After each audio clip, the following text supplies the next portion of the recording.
প্রবাদে একটি কথা আছে দেখবেন, একজন নারীর রূপবতী গুণবতীর থেকে ভাগ্যবতী হওয়া অনেক জরুরি। একজন মেয়ে যদি অনেক সুন্দর হয়, অনেক গুণ থাকে, তবুও তার এগুলো কোনো কিছুই কাজে আসে না। তার কাজে আসে ভাগ্য। কারণ মেয়েদের হচ্ছে অন্যের উপর নির্ভরশীল জীবন, বিশেষ করে স্বামীর ক্ষেত্রে। স্বামী যদি ভালো না হয়, একজন মেয়ের পুরো জীবনটাই শেষ হয়ে যায়। সো হ্যালো এভরিওয়ান, আসসালামু আলাইকুম। সবাই কেমন আছেন? শুরু করছি আমার আজকের রান্নার ভিডিও। তো আজকে আমি রান্না করব হচ্ছে মুরগির মাংস, পোলাও এবং ডিমের কোরমা। তো হচ্ছে মুরগির মাংস আমি যে রান্না শুরু করে দিয়েছি। ফার্স্টে হচ্ছে আমি যে মুরগির মাংসের মশলা কষিয়ে, এখন মুরগিটা ফার্স্টে ভেজে নিয়েছিলাম, এখন মশলা কষানো শেষে মুরগির মাংসটা দিয়ে দিচ্ছি, ভালো করে কষিয়ে নিব। কষানো শেষে আমি গরম পানি ব্যবহার করে রান্নাটা কমপ্লিট করে ফেলবো। আমার এই রান্নার ভিডিও আমি আগেও দেখিয়েছি, এজন্য আজকে অত রান্নার ভিডিও দেখাবো না।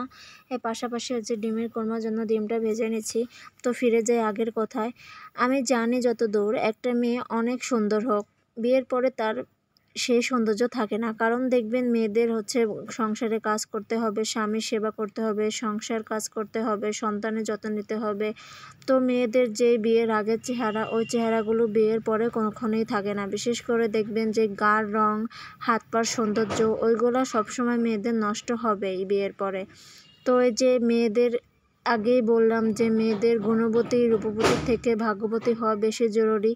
কারণ একজন মেয়ে সংসারে কাজ করবে, সংসারের স্বামীকে পালবে, সন্তানকে পালবে, আর সেই স্বামী যদি ভালো না হয়, সেই স্বামী যদি বলে তুমি সারাদিন বাসায় থেকে কি কাজ করো, শুধু একটু রান্না করো, আর কি কাজ করো, এই সমস্ত মেন্টালিটির যে হাজবেন্ডগুলো থাকে, আর তাদের যে বউ হয়, তাদের জীবনটা পুরোই শেষ। তো আমার যে ডিমের কোরমার জন্য দুধটা দিয়ে দিলাম, ডিমের কোরমাটাও প্রায় হয়ে এসেছে, আর ওই পাশে যে মুরগিটা হয়ে যাচ্ছে, ঝোলের পানি দিয়ে দিয়েছি। তো দেখবেন প্রতিটা মেয়েরই মন চায় যে আমি স্বামীকে মন খুলে কথা বলি, স্বামীর সাথে যেন সবসময় ভালো থাকতে পারি, স্বামী যেন আমার লাইফে একটা বন্ধু হিসেবে আসে।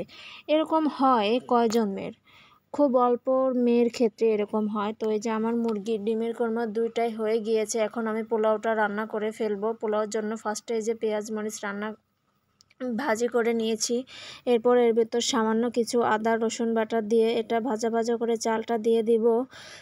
তারপরে হচ্ছে পোলাওর মাংসটা আর একটু ভাজা ভাজা করে পানি দিয়ে দেব। সব কিছুর ক্ষেত্রে আমি সবসময় ব্যবহার করি গরম পানি, কারণ গরম পানি করলে রান্নাটা বেশি টেস্ট হয়।